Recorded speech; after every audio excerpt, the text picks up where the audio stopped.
갈라디아서 6장 8절 은혜의 말씀 축복과 찬양 메시지입니다. 자기 육체를 위하여 심는 자는 육체로부터 썩어질 것을 거두고 성령을 위하여 심는 자는 성령으로부터 영생을 거두리라. 아멘. 전에는 육신적인 본능을 만족시키기 위하여 육체를 위하여 살 때는 쾌락과 방탕과 음란과 분노와 욕망의 삶을 살아 결국 썩어질 것을 거두어서 부패되고 병들고 죽는 인생을 살았었는데, 이러한 나의 모든 죄악을 십자가의 볼로 대속하신 예수님을 나를 구원하신 나의 주님으로 믿고 영접한 후에 주의 성령이 임하셔서 나를 거듭나게 하시고 늘 나를 주님의 뜻인 진리 가운데로 인도하심으로 내가 성령을 따라 살아가니 성령께서 나를 통하여 영원히 살아있는 복되고 아름다운 열매들을 맺으시니 오직 뜨거운 감사 찬양을 드립니다. 아멘. 우리 믿는 사람들의 삶은 두 가지 종류가 있습니다. 육체를 위하여서 살아가는 삶이 있고 성령을 위해 살아가는 삶이 있습니다. 육체를 위해 산다는 것은 결국 육체적인 본능을 만족시키기 위해서 육체를 기쁘게 하게 살아가는 것이고, 성령을 위해 살아가는 것은 내 안에 보혜사로 오신 성령을 기쁘시게 하기 위해서 성령의 이끄심을 따라서 성령님께서 원하시는 것을 행하는 삶을 살아가는 것을 말합니다. 하나님께서 이 우주에게 정하는 가장 확실한 법칙은 심는 대로 거두는 것. 콩 심은 데 콩 나고 팥 심은 데 팥 납니다. 우리 인생도 자기가 심는 그대로 거두게 돼요.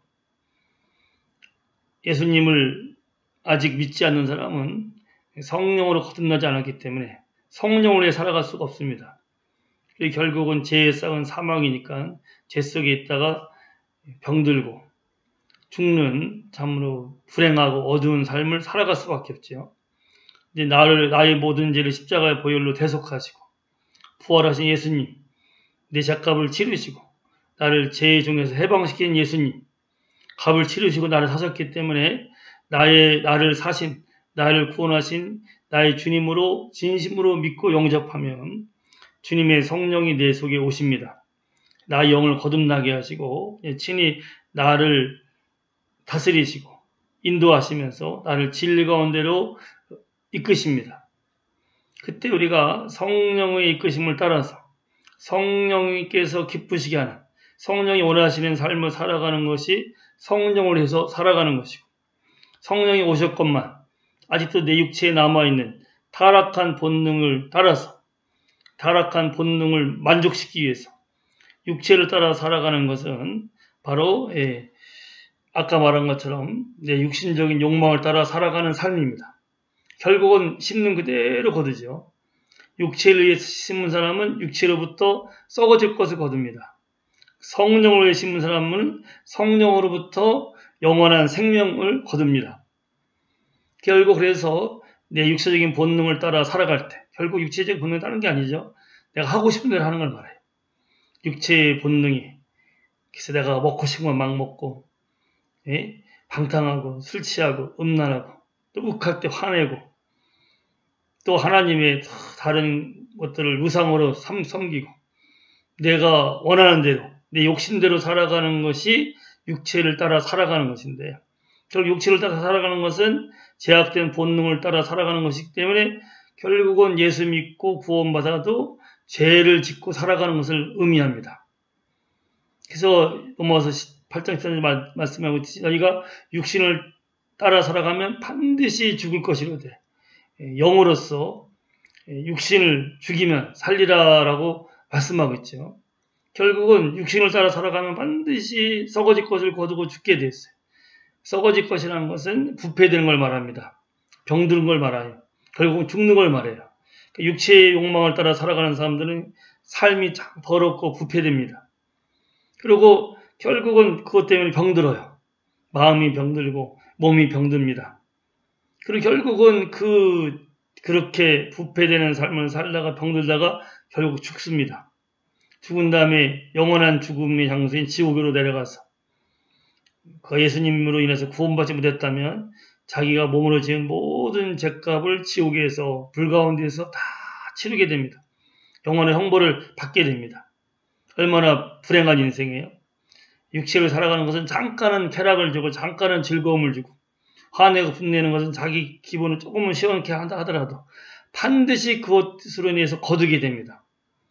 다윗이 성령을 따라 살아갈 때는 얼마나 거룩하고 선하고 백성들을 살리고 하나님 영화롭게 하는 왕이었습니까?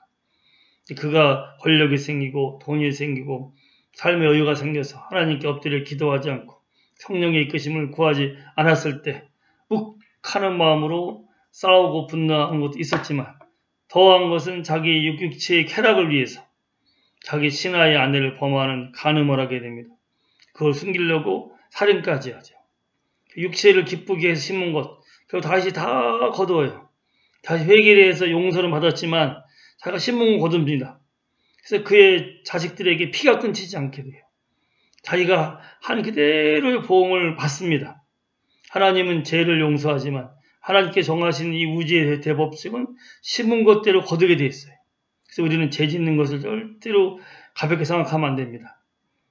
성경은 마태복음 12장 34절에 너희가 무슨 무익한 말을 하든지 그 말로 인하여서 심판을 받게 된다 그랬어요. 그래서 제가 말 한마디 한 건 또 그것으로 인하여서 결과를 거둡니다. 그러기에 우리가 내가 하고 싶은 거, 내가 먹고 싶은 거, 내 기분 따라 육체를 기쁘게 하는 삶을 살지 말고 내가 내 몸을 쳐서 복종케 하면서 내 안에 오신 성령의 이끄심을 따라 살아야 됩니다. 순종하는 건 쉬워요. 나를 부인하고 나를 포기하고 내 안에 오신 성령의 감동을 따라서 살면 됩니다. 성령이 앞서가면 내가 따라가면 돼요. 성령이 항상 친절하고 자상하게 나를 인도하십니다. 나에게 감동 감화를 주십니다. 나를 이끄세요. 성령의 이끄심을 따라서 내가 살아가게 될 때 성령께서 그것을 기뻐하고 나를 통해서 영원한 생명, 영원히 살아있는 아름다운 열매들을 맺습니다. 성령이 열매를 맺게 하세요. 그래서 내가 성령을 따라 살아가고 성령께 순종하면 반드시 열매를 맺어서 사랑, 희락, 화평, 오래 참음, 자비, 양성, 충성, 온유, 절제 열매들이 있고 또한 삶 속에서도 영원히 가치 있고 영원히 아름다운 열매를 맺습니다. 다윗이 육신을 위해 살아갈 때는 결국 썩어질 것을 거뒀지만 철저히 회개하고 그가 다시 한번 성령을 거두지 말게 해달라고 하나님께 기도한 후에 성령을 따라 살아갈 때 그는 참으로 영원히 아름다운 열매를 맺어서 솔로몬이 성전을 지을 것을 다 준비합니다. 뜨거운 찬양을 드립니다.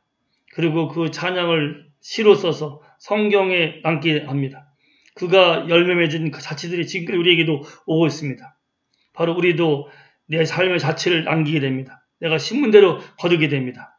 절대로 육체를 위해서 씻고 막 살지 맙시다. 넓은 길로 가지 맙시다. 성령이 내 안에 오셨습니다. 나를 친절하고 자상하게 이끄십니다. 그래서 매일매일 주님 나를 다스리세요. 예수님 나를 이끄세요. 라고 주님께 부탁하고 주님의 인도하심을 구하면 주님의 성령이 나를 인도하십니다. 반드시 성령은 영원히 살아계신 분이기 때문에 내가 순종하고 내가 성령을 따라 살아가면 반드시 영원히 살아있는 열매들을 맺습니다. 영원히 아름다운 인생, 영원히 가치 있는 인생, 영원히 복에 근원된 인생. 그래서 내가 심은 것이 천국 가서 영원한 상으로 내가 거두게 되지만 또한 내 후손들이 천대까지도 내가 심은 열매들을 거두어서 그들도 복되고 잘되게 할 터인데 내가 매일매일 삶 속에서 예수님을 나의 주님으로 모셨습니다. 육체적인 그 제약된 삶을 회개했습니다. 주님만 따르기를 결심했습니다.